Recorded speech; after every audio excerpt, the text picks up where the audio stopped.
మయుడి ఆజ్ఞానుసారం 8,000 మంది కింకరులు అనేటువంటి రాక్షసులు ఆ సభను రక్షిస్తున్నారు. రాక్షసులు కాపలా పెట్టాడు 8,000 మంది రాక్షసుల్ని అన్ని చోట్ల పెట్టాడు. రాక్షసులు ఎక్కడ నిల్చున్నారో తెలియదు ఎవరికి కూడా. రక్షణ చేస్తున్నారు, ఏమీ కాకూడదు దానికి. ఆ కింకరులు ఆ సభను ఒక చోటి నుంచి మరో చోటికి తీసుకొని వెళ్ళి పెట్టగల సమర్థులు. అంటే ఆ సభ ఈరోజు ఇక్కడ ఉంటే రేపు ఇక్కడ ఉంటుంది. అది సభ ఇక్కడుందని అడ్రస్ వెళ్ళి తీసుకుపోతే అక్కడ ఉండదు, అక్కడ గుంతలు ఉంటాయి, ఇక్కడ ఉంటుంది సభ. అట్లా ఆ 8,000 మంది మోసుకొని పోతారు.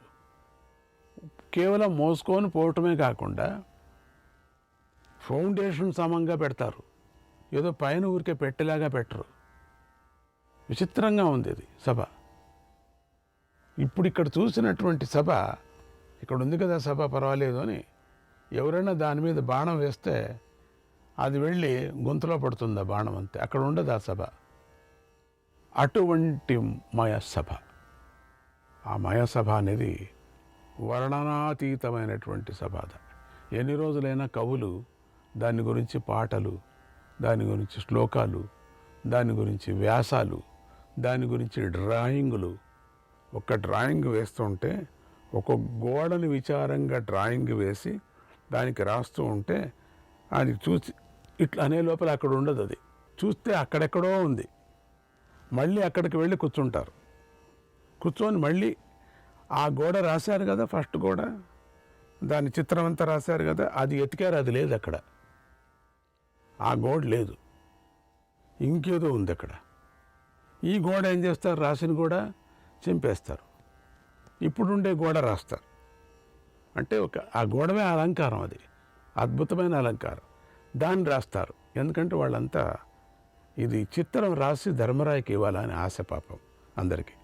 ఈ కవులకి ఒక పాట రాసి ఆ భవనం మీద ఒక పల్లవి, అర్ధ పల్లవి రాసే లోపల ఆ భవనం ఉండదు అక్కడ. ఇంకది ఏమి వివరణ చేస్తారు వాళ్ళు?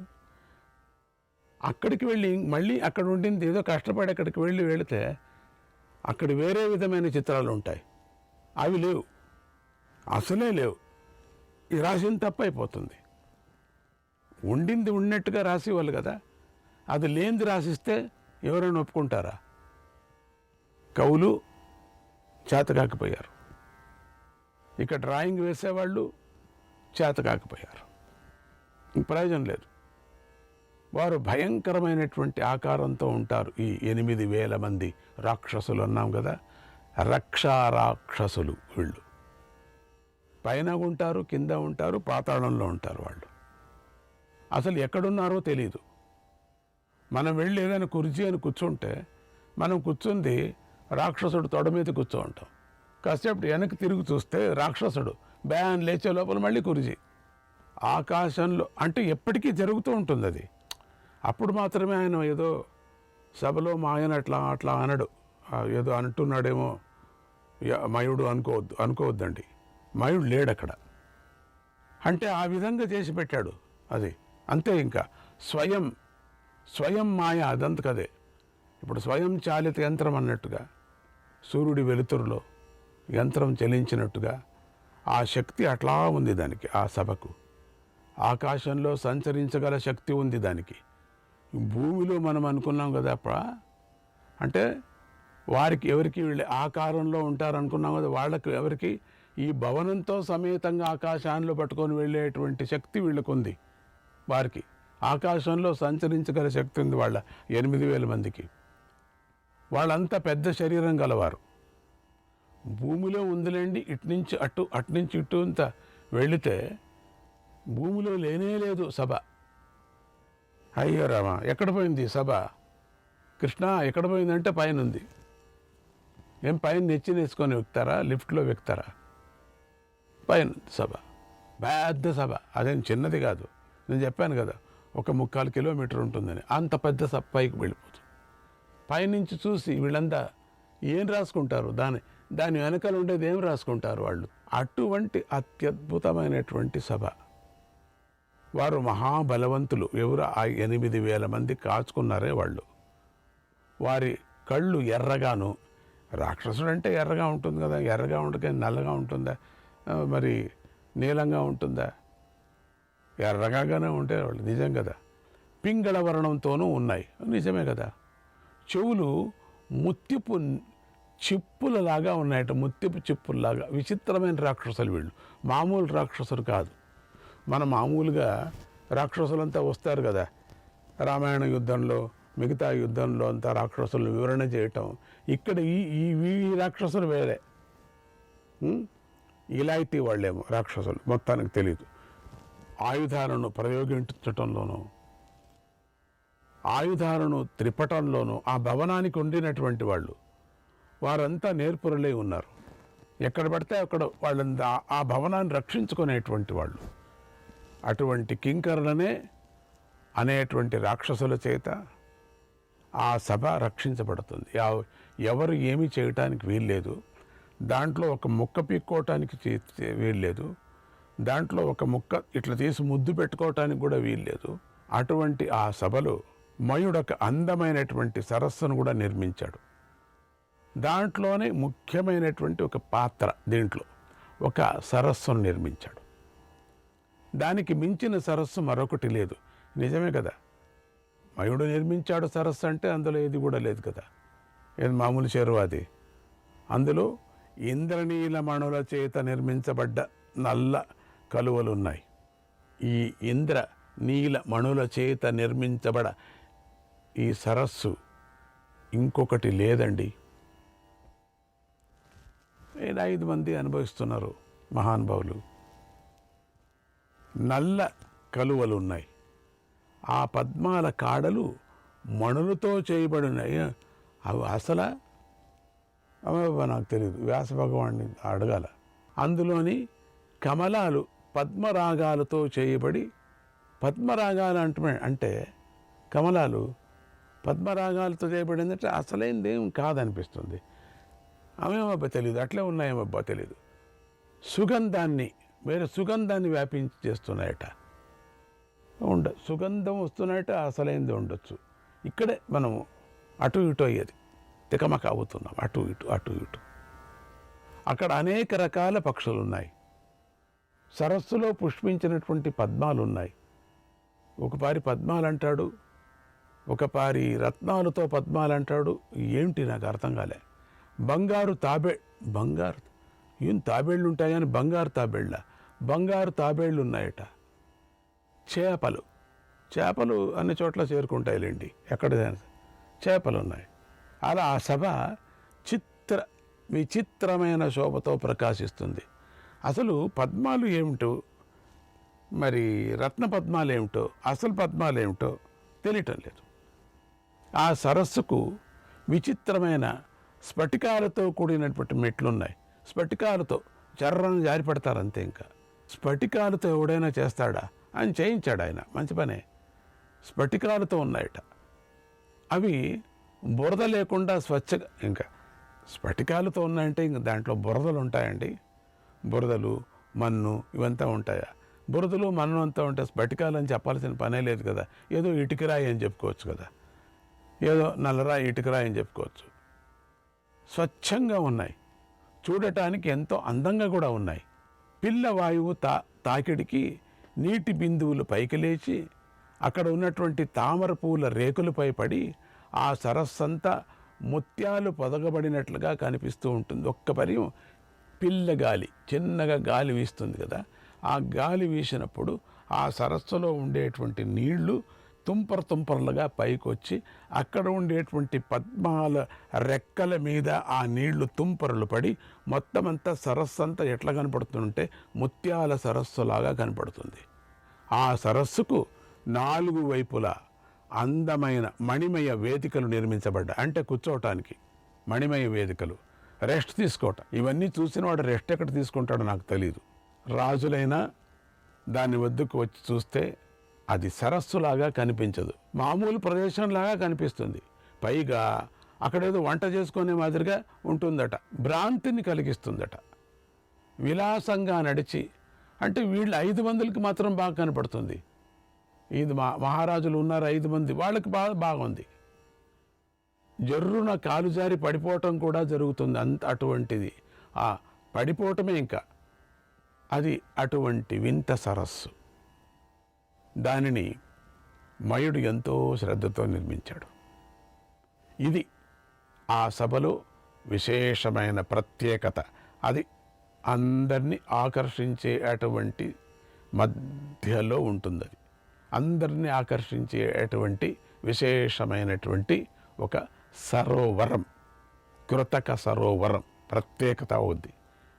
ఇంకా ఆ సభలో పెద్ద పెద్ద పూల చెట్లు, అన్ని పూల చెట్లు, పూలు ఉన్నాయని వెళ్ళి తీస్తే ముళ్ళ చెట్లు, పండ్లు చెట్లు, ఎన్నో పండ్లు. కొంతమందికి పండ్లు దొరుకుతాయి. చల్లని నీడ ఇస్తూ ఉంటుందట.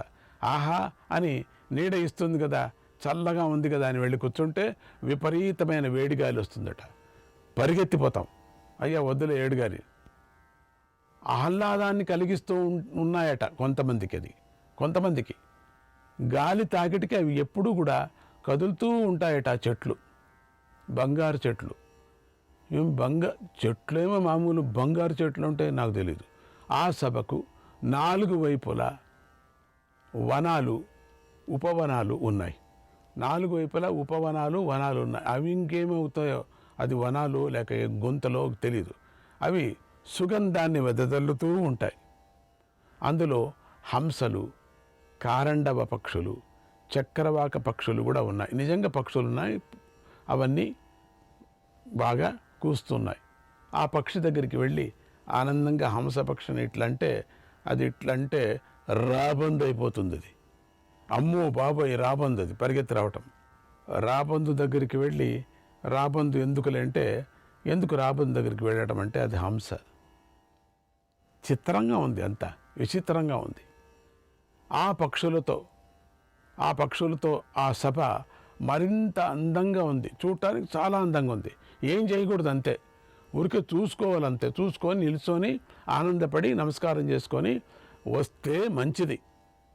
నువ్వేమైనా అక్కడికి వెళ్ళి ఆ పండు పీక్కోవాలా, ఆ హంసను ముట్టాలా, ఆ సరోవరంలో ఉండాలా, వాడేదో బొబ్బట్టు చేస్తున్నాడు వాడు తినాలా, అట్లంతా నువ్వు వెళ్ళావంటే కంగు తిన్నట్టు లెక్క, పప్పులో కాలు వేసినట్టు లెక్క. అక్కడ వాయుదేవుడు పద్మాల గంధాన్ని, పద్మాల గంధాన్ని, స్పెషల్ గంధం అది, పుష్పాల గంధాన్ని ఒక్కొక్క చోట ఒక్కొక్కటంట. ఇటు వెళితే పుష్పాల గంధం, ఆహా ఇది అట్లా వ్యాపింపజేస్తుంది. పాండవులకు మాత్రం సంతోషాన్ని కలిగిస్తున్నాడు, చాలా ఆనందమై. ఈదృశీం తాం సభాం కృత్వా మాసైః పరిచతుర్దశైః నిష్ఠితాం ధర్మరాజాయ మయో రాజన్ న్యవేదయత్. ఇంతటి అందమైన సభను మయాసురుడు 14 నెలల్లో పూర్తిగా నిర్మాణం చేసి, తొందరగానే చేశాడు, పూర్తిగా నిర్మాణం చేసి ధర్మరాజుకు సమర్పించాడు. కట్టేటప్పుడే ఇంతగా ఉంది, ఇంక సమర్పణ అయింది, సభా నిర్మాణం పూర్తి అయిపోయింది అని చెప్పాడు. ఇంకేదైనా ఉందంటే ఏమీ లేదు. మయాసురుడు ఆనందంగా ఉంది. శ్రీకృష్ణాయ పరమాత్మనే నమః. 4వ అధ్యాయం. మయుడు సభను నిర్మించి తాను ఇచ్చిన మాటను నిలబెట్టుకున్నాడు. ఇస్తూ ఇటువంటి సభనిచ్చాడు. తర్వాత అర్జునుడితో ఇలా అన్నాడు, అర్జున, ఇదిగో ఇదే మీ సభ. ఇక్కడ నేనొక జెండాను ఉంచుతాను. ఇది నీకు ఉపయోగంగా ఉంటుంది. దీని పై భాగంలో భూతాలలోని కింకర గణం నివసిస్తూ ఉంటుంది. నువ్వేం యోచన చేయొద్దు, వాళ్ళు మెయింటైన్ చేసుకుంటారు. వాళ్ళు నువ్వేం మెయింటైన్ చేసుకోవద్దు. ఇది మీ చేత కాదు మెయింటైన్ చేయటానికి. ఇవాళ వాళ్ళు చూసుకుంటారు, దిగొచ్చి చేసుకొని మళ్ళీ పైకి ఎక్కుతుంటారు. నువ్వు ధనుష్టంకారం చేసినప్పుడు పుట్టేటువంటి శబ్దంతో పాటుగా ఈ భూతగణం కూడా మేఘ సమూహం గర్జిస్తున్నట్టుగా గర్జిస్తుంది, అది కూడా గర్జిస్తుంది. నువ్వు ఇట్లా ఠింకారం చేస్తే అది కూడా ఠింకారం చేస్తుంది. చిత్రంగా ఉంది అన్నప్పుడు అదే అంటుంది, అది ఎక్కడో ఇంకొకటి నుంచి వచ్చినట్టుగా. ఇక్కడ చేస్తున్నాడు, మనమంతా ఇక్కడ అర్జునుడు చేస్తున్నాడంటే అది కాదు, ఈ శబ్దం అక్కడ వస్తుంది. ఇదిగో ఇది అగ్నిదేవుడి రథం, ఇది అగ్నిదేవుడి రథం నీకు ఇస్తున్నా. ఇవి దివ్యమైనటువంటి తెల్లని గుర్రాలు. ఈ ధ్వజం వానర శిఖనంతో ఉంది, జ్ఞాపకం పెట్టుకో దీన్ని, వానర శిఖనంతో ఉంది. జై హనుమతే నమః. ఇది మాయతో సృష్టించబడింది. దీని జెండా ఎప్పుడు అగ్నిలా పైకి ఎగురుతూ లటపట పట పట పట పట పట పట అంటూ ఉంటుంది. అడ్డం వచ్చినా సరే అది చెట్లకు తగులుకోదు. బహువర్ణం కిలక్ష్యేత ధ్వజం వానర లక్షణం ధ్వజోత్కటం హ్యన వమం యుద్ధే ద్రక్ష్యసి విష్టితం. యుద్ధే ద్రక్ష్యసి విష్టితం. విష్టితం. ఈ వానర ధ్వజం అనేక రంగులతో విచిత్రంగా కనిపిస్తుంది. ఒక్కొక్క పర్యం ఒక్కొక్క రంగు కనిపిస్తుంది. అటువంటిది నీకు ఇస్తున్న యుద్ధంలో ఎప్పుడు ఇది పైకి ఎగురుతూనే ఉంటుంది.